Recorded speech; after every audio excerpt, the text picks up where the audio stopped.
बाल विकास एवं शिक्षा शास्त्र के प्रश्नों की अभ्यास श्रृंखला को आगे बढ़ाते हैं। क्वेश्चन नंबर 1 है, पियाजे के अनुसार विकास की पहली अवस्था जन्म से लगभग 2 वर्ष आयु तक के दौरान बच्चा डैश सबसे बेहतर सीखता है। आंसर होगा ऑप्शन सी, इंद्रियों के द्वारा। व्याख्या, पियाजे के अनुसार विकास की पहली अवस्था संवेदी पेशी अवस्था होती है। इस अवस्था में बालक देखने, छूने, पकड़ने, पहुँचने, चूसने आदि की स्वतः सहज क्रियाओं से व्यवस्थित प्रयासरत क्रियाओं की ओर अग्रसित होता है, भाषा का अनुकरण करने लगता है, आवाज़, प्रकाश के प्रति प्रतिक्रिया करने लगता है आदि। क्वेश्चन नंबर 2, सबसे अधिक गहन और जटिल सामाजिकरण होता है। आंसर होगा ऑप्शन डी, किशोरावस्था के दौरान। व्याख्या, सबसे अधिक गहन और जटिल सामाजिकरण किशोरावस्था के दौरान होता है। इस अवस्था में किशोरों में समूह निर्माण की प्रवृत्ति, मैत्री भावना का विकास, सामाजिक गुणों का विकास, समूह के प्रति भक्ति, सामाजिक परिपक्वता की भावना का विकास, बहिर्मुखी प्रवृत्ति आदि का विकास होता है, जो सामाजिकरण की प्रक्रिया को समृद्ध, गहन व जटिल बनाते हैं।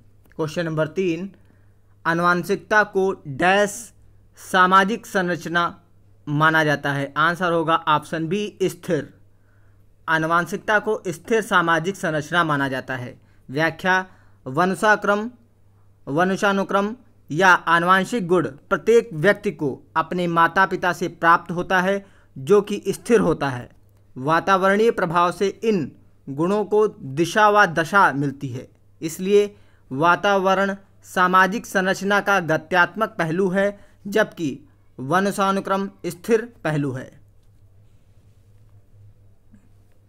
क्वेश्चन नंबर 4, सीखने का वह सिद्धांत जो पूर्ण रूप से और केवल अवलोकनीय व्यवहार पर आधारित है, सीखने के डैश सिद्धांत से संबद्ध है। आंसर होगा ऑप्शन सी, संज्ञानवादी। व्याख्या, सीखने का वह सिद्धांत जो पूर्ण रूप से और केवल अवलोकनीय व्यवहार पर आधारित है, सीखने के संज्ञानवादी सिद्धांत से संबद्ध है। सीखने के संज्ञानवादी सिद्धांत के अनुसार व्यक्ति किसी उद्दीपक के प्रति मात्र अनुक्रिया ही नहीं करता, बल्कि वह सीखने के लिए अपनी सूझ या अंतर्दृष्टि का प्रयोग भी करता है। चूँकि अवलोकनीय व्यवहार को सीखने के लिए सूझ या अंतर्दृष्टि की भी आवश्यकता होती है, इसलिए यह अधिगम के संज्ञानवादी सिद्धांत के अंतर्गत आता है। क्वेश्चन नंबर 5, निम्नलिखित में से कौन सा समझ के लिए शिक्षण को प्रदर्शित नहीं करता। आंसर होगा ऑप्शन बी, विद्यार्थियों को एकांकी तथ्यों और प्रक्रियाओं को याद करने के योग्य बनाना। व्याख्या, विद्यार्थियों को एकांकी तथ्यों और प्रक्रियाओं को याद करने योग्य बनाना उनकी समझ या सूझ को विकसित नहीं करता, यह मात्र रहने पर बल देता है, इसलिए यह समझ के लिए शिक्षण को प्रदर्शित नहीं करता। क्वेश्चन नंबर 6 है, निम्न में से कौन सी विशेषता आंतरिक रूप से अभिप्रेरित बच्चों के लिए सही नहीं है। आंसर होगा ऑप्शन सी, ये हमेशा सफल होते हैं। व्याख्या, आंतरिक रूप से अभिप्रेरित बच्चों के लिए यह सही नहीं है कि वे हमेशा सफल होते हैं, क्योंकि अभिप्रेरित होना यह बालक को किसी कार्य के प्रति उत्साह प्रकट करता है, ना कि सफलता को निश्चित करता है।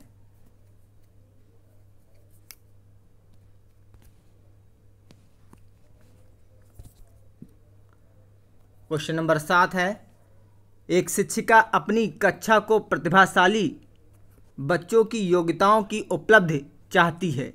वह अपने उद्देश्य की प्राप्ति के लिए निम्न में से क्या नहीं कर सकती, या उसे निम्नलिखित में से क्या नहीं करना चाहिए। आंसर होगा ऑप्शन ए, विशेष ध्यान के लिए उन्हें समकक्षियों से अलग करना। व्याख्या, प्रतिभाशाली बच्चों को योग्यता की उपलब्धि के लिए यह जरूरी नहीं कि उनको कक्ष से अलग बैठाकर उनके समकक्षियों को दूसरे कक्ष में बैठाया जाए। क्वेश्चन नंबर 8 है, छोटे शिक्षार्थियों को निम्न में से कौन सा लक्षण पठन कठिनाई का नहीं है? आंसर होगा ऑप्शन ए, शब्दों और विचारों को समझने में कठिनाई।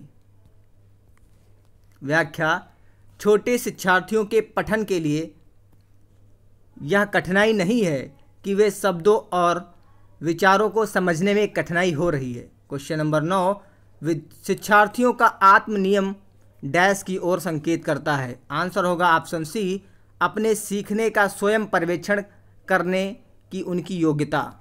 व्याख्या, आत्म नियम का आशय शिक्षार्थी स्वयं से अपने अधिगम का परीक्षण करके सीखने की योग्यता रखता हो। क्वेश्चन नंबर 10, निम्न में से किस कथन को सीखने के लक्षण के रूप में नहीं माना जा सकता? आंसर होगा ऑप्शन ए, व्यवहार का अध्ययन सीखना। व्याख्या, व्यवहार का अध्ययन सीखना यह किसी भी प्रकार से सीखने का लक्षण नहीं है, क्योंकि व्यवहार का अनुकरण करके उसे सीखा जा सकता है, ना कि व्यवहार का अध्ययन सीखा जा सकता है। क्वेश्चन नंबर 11, सिद्धांत के रूप में रचनावाद। आंसर होगा ऑप्शन डी, दुनिया के बारे में अपना दृष्टिकोण निर्मित करने में शिक्षार्थी की भूमिका पर बल देता है। व्याख्या है, रचनावाद का सिद्धांत शिक्षार्थी को दुनिया के बारे में सोच विचार कर अपना दृष्टिकोण निर्मित करने की भूमिका पर बल देता है। क्वेश्चन नंबर 12 है, सृजनात्मक शिक्षार्थी वह है जो, आंसर होगा ऑप्शन बी, पार्श्व यानी लेटरल चिंतन और समस्या समाधान में इच्छा है। पार्श्व, लेटरल चिंतन और समस्या समाधान में अच्छा है।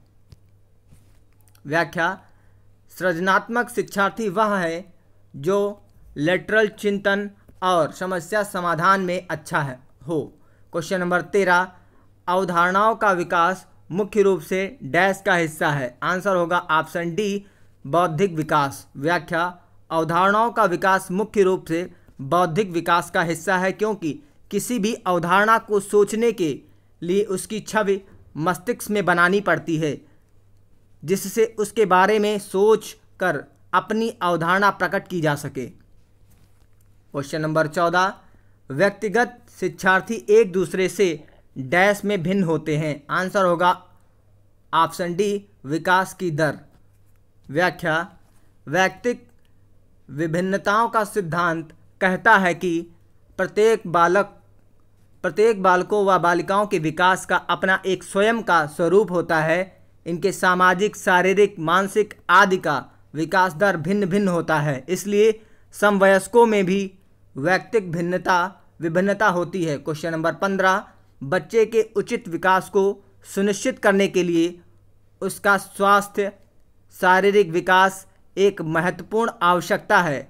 यह कथन, आंसर होगा ऑप्शन बी, सही है, क्योंकि शारीरिक विकास के अन्य पक्षों के साथ अंतः संबंधित हैं। व्याख्या, किसी भी बच्चे के संपूर्ण विकास के लिए शारीरिक एवं अन्य विकास साथ साथ होने चाहिए, क्योंकि शारीरिक विकास के अन्य पक्षों के साथ अंतः संबंधित है। Okay, thank you.